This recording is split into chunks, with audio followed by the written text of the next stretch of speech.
یہ منہج تیسری چیز کہاں سے لایا آپ؟ اور قرآن اور حدیث کے مقابلے میں صحابہ کی بات ہم نہیں مانیں گے، بلکہ سرے سے ہم صحابہ کی بات کو تسلیم ہی نہیں کریں گے، ایسا بھی طبقہ ہے۔ ہمارے لیے قرآن اور حدیث کافی ہے۔ اللہ اور اس کے رسول کے آگے یا اللہ اور اس کے رسول کو کے علاوہ ہم کسی اور کی نہیں مانتے ہیں، بس جو بھی ہے وہ قرآن اور حدیث، سلف نہیں۔ ایسے لوگوں کے لیے یہ دروس ہیں جن سے وہ سمجھیں کہ واقعی سلف کا منہج بھی ضروری ہے،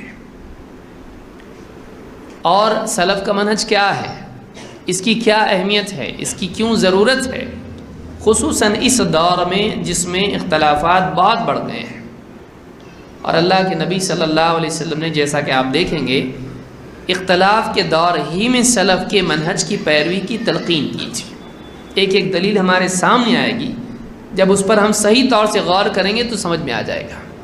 تو دوسری وجہ یہ ہے کہ بہت سارے لوگوں کے نزدیک منہج سلف کی سرے سے اہمیت نہیں ہے، بلکہ بعض لوگ اس کا انکار کرتے ہیں، اس کو ضروری نہیں سمجھتے بلکہ اس کو چھوڑتے ہیں۔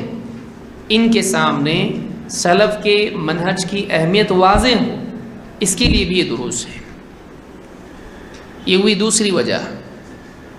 نمبر 3، جو کہ ایک بہت اہم وجہ ہے، اچھا خاصا ایک بڑا طبقہ آج ایسا ہے جس کی دعوت سلفی دعوت نہیں ہے، لیکن نوجوانوں کو اپنی طرف متاثر کرنے، متوجہ کرنے کے لیے وہ کہتا ہے ہم بھی اہل حدیث ہیں، ہم بھی سلفی ہیں، لیکن اس کی دعوت، اس کا منہج کچھ اور ہے۔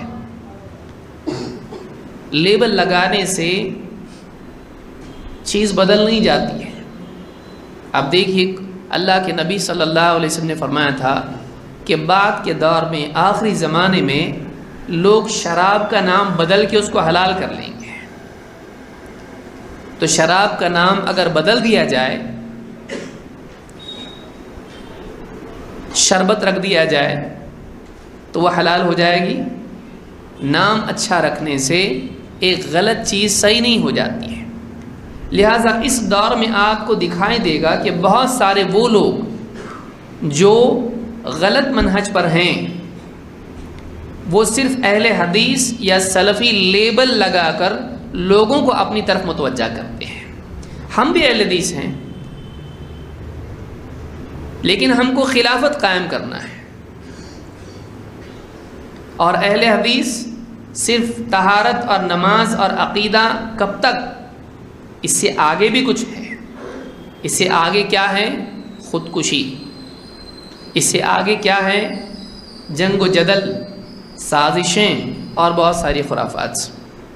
ایک طبقہ وہ بھی ہے جو آج اپنے آپ کو اہل حدیث یا سلفی منہج سے الگ کر کے دعوت نہیں دے رہا ہے، کیونکہ اس کو معلوم ہے لوگ نہیں آئیں گے۔ تو وہ کیا کر رہا ہے؟ ہم بھی اہل حدیث ہیں، ہم بھی سلفی ہیں، لیکن ہماری دعوت ہائی لیول کی ہے، ہماری دعوت آگے کی ہے۔ اب یہ بیچارہ بولا بھالا جو ایک ہفتہ ہوا اہل حدیث ہو کے، اب یہ آدمی کیا کرتا ہے؟ بولتا یہ بھی اہل حدیث ہے، یہ بھی قرآن کی بات کر رہا ہے، یہ بھی حدیث کی بات کر رہا ہے، لیکن یہ امت کا درد رکھتا ہے اور امت کے مسائل حل کرنے کی بات کرتا ہے، اور ہمارے مولوی بہت سارے جو ہیں یہ بس پیشاب پاخانے کے، نماز کے اور روزے کے اور حیض اور نفاس کے مسائل میں پھنسے ہوئے ہیں۔ یہ امت کے بڑے مسائل کی بات کر رہا ہے، یہ سیریا کی بات کر رہا ہے، یہ ایران کی بات کر رہا ہے، یہ یمن کی بات کر رہا ہے، یہ عراق کی بات کر رہا ہے، اور یہ سعودی عرب کی بات کر رہا ہے۔ تو یہ تھوڑا اوپر کے لیول کی بات کر رہا ہے۔ لہٰذا آدمی بعض اوقات دھوکے میں آ جاتا ہے اس کے لیبل کی وجہ سے۔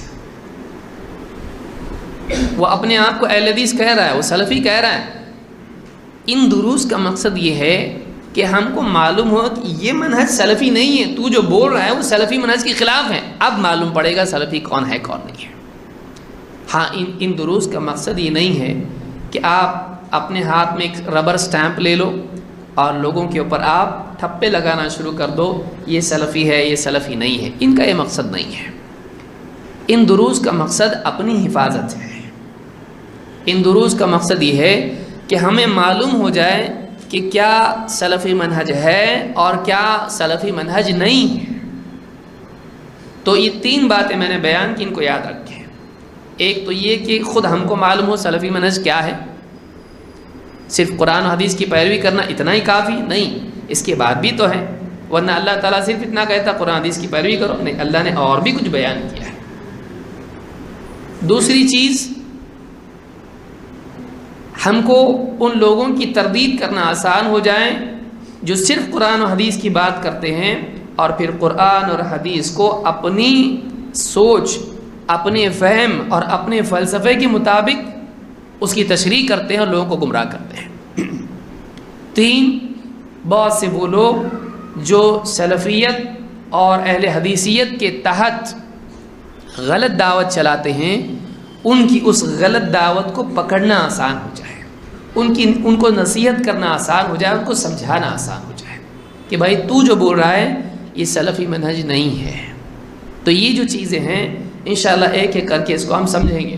جو نوٹس آپ کے سامنے ہیں اس میں صرف نصیحتیں ہیں، ان کی دلیلیں اور تفصیلی باتیں ایک ایک کر کے ایک ایک درس میں آئیں گے۔ میرا ارادہ تو یہ تھا کہ ایک ایک بات پر پورا مستقل ایک درس ہو، لیکن جب میں نے حساب لگایا اس میں تو آپ دیکھیں گے اگر 40 درس اس پہ ہوتے ہیں کم سے کم، اگر ایک درس 2 نہ بنے تو 40 درس کے لیے تقریباً پونا سال نکل جاتا ہے، بلکہ 1 سال کے قریب ہو جاتا ہے۔ اور قوم کا حال یہ ہے کہ قوم جب پوچھا جائے، بتایا جائے کہ فلاں عنوان پر ایک سلسلہ یا کورس شروع ہونے والا ہے، پہلا سوال قوم کا یہ ہوتا ہے کتنا ڈیوریشن اس کا ہے۔ تو اس وجہ سے میں نے سوچا کہ نہیں، اس کو زیادہ طویل نہیں کریں گے بلکہ اس کو مختصر ہی رکھیں گے اور کوشش کریں گے کہ 2-3 مہینوں میں یہ مکمل ہو جائے۔ اللہ کرے آسانی سے ساری باتیں بھی ہو جائیں اور وہ مکمل بھی ہو جائے۔ اور اس کے بعد اور بھی انشاءاللہ سلسلہ شروع ہوگا خوارج کے سلسلے میں، یا اسی طرح سے اور بھی عناوین ہیں عقیدے کے، انشاءاللہ ان کو بھی ہم دیکھیں گے۔ تو بہرحال یہ ایک یعنی مقدمہ یا بنیادی بات تھی جس کو میں نے بتانا ضروری سمجھا۔ اور یہ منہج سلف نہیں، لیس من منہج السلف، اس عنوان کے تحت ہم کچھ برائیاں دیکھیں گے جس سے معلوم ہوتا ہے کہ یہ چیزیں سلف کے منہج میں سے نہیں ہیں۔ کوئی آدمی کہہ سکتا ہے کہ کیا سلف کا منہج ہے وہ بتاؤ نا، یہ کیوں بتا رہے کہ یہ سلف کا منہج نہیں ہے؟ تو اس کا جواب یہ ہے کہ آپ جانتے ہیں کہ کیا صحیح ہے یہ جاننا جہاں ضروری ہے، وہیں یہ جاننا بھی ضروری ہے کہ کیا صحیح نہیں ہے۔ اللہ تعالیٰ نے قرآن کریم میں امت کے بارے میں کیا فرمایا؟ تأمرون بالمعروف وتنہون عن المنکر، تم بھلائی کی تاکید کرتے ہو اور برائی سے روکتے ہو۔ لہٰذا جہاں انسان کو بھلائی بتانا ضروری ہے، اور کئی دروس ہو چکے ہیں اس سلسلے میں سلفی منہج کیا ہے، وہیں یہ بھی ضروری کہ سلفی منہج کیا نہیں ہے۔ اور آپ جانتے کہ حذیفہ رضی اللہ تعالیٰ عنہ اللہ کے نبی صلی اللہ علیہ وسلم کے بارے میں کہتے ہیں کہ صحابہ آپ صلی اللہ علیہ وسلم سے، بہت سارے صحابہ خیر کی بات پوچھتے تھے اور میں آپ سے شر کے بارے میں پوچھتا تھا، اور مقصد میرا تھا کہ شر مجھے معلوم ہو جائے تاکہ میں اس شر میں واقع نہ ہوں۔ ایک آدمی کو اگر معلوم ہو کہ کہاں گڑھا ہے، ٹھیک ہے یہ راستہ ہے، معلوم ہونا چاہیے کہ کہاں راستہ ہے، یہ بھی تو معلوم ہونا چاہیے کہ کہاں گڑھا ہے تاکہ میں اس گڑھے میں نہ گر جاؤں۔ تو کیا سلفی منہج ہے؟ جہاں یہ معلوم ہونا ضروری ہے وہیں یہ معلوم بھی ہونا ضروری ہے کہ کیا سلفی منہج نہیں ہے، تاکہ کہیں ایسا نہ ہو کہ ہم دھوکے میں رہیں، ایک چیز کو سلفی منہج ہم سمجھتے رہیں اور وہ معلوم پڑے کہ وہ منہج ہمارا ہے ہی نہیں، ایک چیز کو ہم حق مانتے رہیں اور بعد میں پتہ چلے زندگی ہماری گزر جائیں اور اخیر میں جا کے معلوم ہو کہ ہم جس کے اوپر محنت کرتے رہیں وہ صحیح نہیں تھا، وہ غلط منہج تھا۔ پھر واپس آدمی اپنی زندگی میں توبہ تو کر سکتا ہے لیکن وہ زمانہ اپنا نہیں پا سکتا جو نکل گیا۔ اس کا تدارک نہیں کر سکتا ہے جو غلطیاں اس نے کی ہیں۔ لہٰذا ایک انسان کے لیے جاننا ضروری ہے کہ کیا سلفی منہج نہیں ہے۔ ضمناً ہم اس میں دیکھتے چلے جائیں گے کہ یہ منہج سلفی نہیں ہے اور یہ سلف کا منہج ہے، تاکہ بات اپنی جگہ مکمل ہو جائے۔ ٹھیک ہے، آئیے شروع کرتے ہیں۔ نمبر 1، پہلی چیز یہ ہے، شیخ محمد ابن عمر بازمل حفظہ اللہ فرماتے ہیں، اور پہلا نقطہ یہ ہے کہ سلف کا منہج کیا ہے، منہج سلف کیا ہے، اس کے معنی کیا ہیں اور اس کی اہمیت کیا ہے۔ منہج سلف کے معنی کیا ہے، یعنی منہج کا مطلب کیا ہے، سلف کا مطلب کیا ہے، سلف کا منہج اس کا مطلب کیا ہے اور اس کی اہمیت کیا ہے۔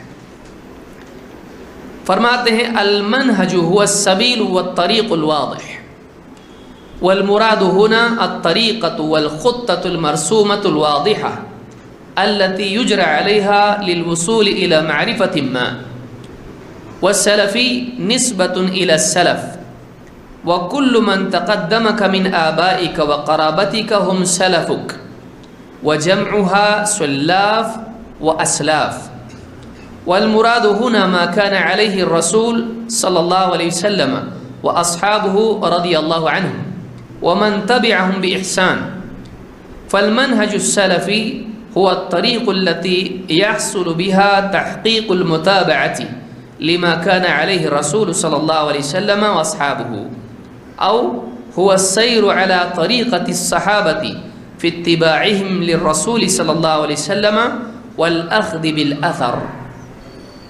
کیا مطلب ہے، آئیے سمجھتے ہیں۔ کہتے ہیں منہج سے مراد راہ اور واضح راستہ ہے۔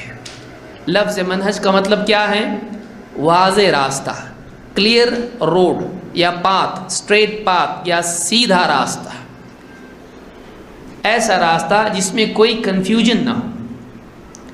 یہاں کہتے ہیں یہاں منہج سے مراد وہ طرز عمل اور طے شدہ واضح خاکہ ہے جس کے ذریعے کسی چیز کی معرفت تک پہنچنے کے لیے چلا جائے،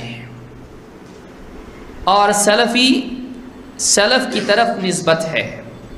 سلفی کا مطلب ہوتا ہے جس کا رشتہ تعلق نسبت سلف سے ہو، تمہارے آبا و اجداد میں سے جو لوگ تم سے پہلے گزر گئے وہ تمہارے سلف ہیں، اور اس کی جمع سلاف اور اسلاف ہے۔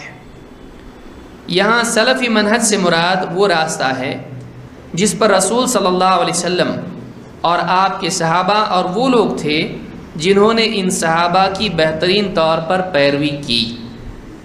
لہٰذا سلفی منہج وہ طریقہ ہے جس کے ذریعے نبی صلی اللہ علیہ وسلم اور آپ کے صحابہ کی حقیقی پیروی ہو سکے، یا یوں کہیے کہ رسول صلی اللہ علیہ وسلم کی پیروی کرنے اور آپ صلی اللہ علیہ وسلم کے نقش قدم پر چلنے کے سلسلے میں صحابہ کرام کے طریقے پر چلنے کا نام سلفی منہج ہے۔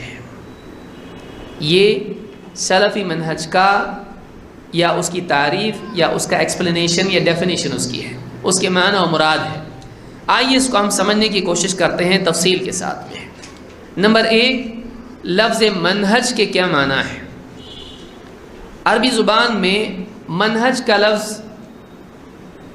واضح راستے کے لیے آتا ہے، اور کئی الفاظ ہیں، منہج، نہج اور منہاج، یہ تینوں لفظ اس میں ہیں، منہج، منہاج اور نہج۔ قرآن کریم میں یہ لفظ آیا ہے۔ اللہ تعالیٰ سورہ المائدہ آیت نمبر 48 میں فرماتا ہے لِكُلٍّ جَعَلْنَا مِنْكُمْ شِرْعَةً وَمِنْهَاجًا، لِكُلٍّ جَعَلْنَا مِنْكُمْ شِرْعَةً وَمِنْهَاجًا، ہم نے تم میں سے ہر ایک کے لیے، مختلف قومیں گزری، مختلف امتیں گزری، ہم نے ہر ایک کے لیے شرع اور منہاج مقرر کی ہے۔ یہاں پر اللہ تعالیٰ نے منہاج کا لفظ ذکر کیا ہے، قرآن کریم میں لفظ منہاج آیا ہے۔ ابن عباس رضی اللہ تعالیٰ عنہ اس آیت کی تفسیر میں فرماتے ہیں شرعتاً و منہاجا کے مطلب ہے، کہتے ہیں سبیلاً و سنہ۔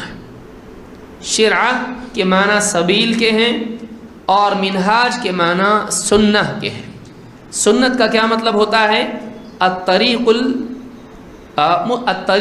السنت المسلوک، یا سنہ کے معنی ہوتے ہیں الطریق المتبع یا الطریقۃ المسلوکہ، ایسا راستہ جس پر چلا گیا ہو یا چلا جائے، جس پر کوئی چلا ہو اس راستے کو سنت کہتے ہیں۔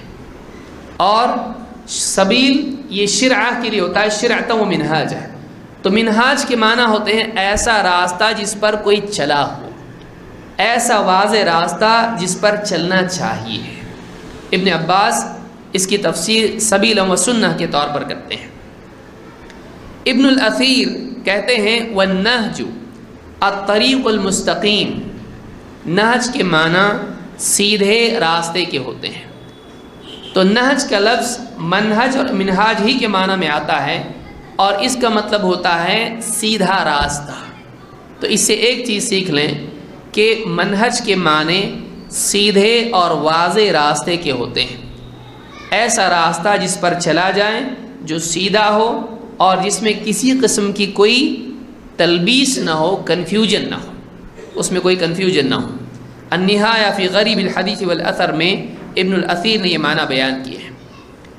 حدیث میں بھی یہ لفظ آیا ہے، مسند احمد کی حدیث میں اللہ کے نبی صلی اللہ علیہ وسلم فرماتے ہیں تکون النبوۃ فیکم ما شاء اللہ ان تکون، تمہارے درمیان نبوت رہے گی جب تک کہ اللہ چاہے اس کو باقی رکھے گا۔ اللہ کے نبی صلی اللہ علیہ وسلم لوگوں کے درمیان رہے، آپ نے فرمایا نبوت تمہارے درمیان رہے گی جب تک اللہ چاہے گا۔ ثم يرفعها اذا شاء ان يرفعها، پھر اللہ تعالیٰ جب چاہے گا کہ اسے اٹھا لیں، اللہ اٹھا لے گا۔ صحابہ موجود تھے اور اللہ کے نبی صلی اللہ علیہ وسلم کو اللہ تعالیٰ نے موت دی، آپ کی وفات ہوئی۔ جب تک اللہ نے چاہا آپ رہے، پھر اللہ نے آپ کو وفات دے کر اپنے پاس بلا لیا۔ ثم تکون خلافۃ علی منہاج النبوہ، پھر نبوت کے بعد کیا ہوگا؟ تو آپ نے فرمایا اس کے بعد نبوی منہاج پر خلافت رہے گی۔ تو یہاں پر آپ دیکھیے خلافت کے بارے میں آپ فرما رہے ہیں علی منہاج النبوہ، نبوت کے منہج پر خلافت رہے گی۔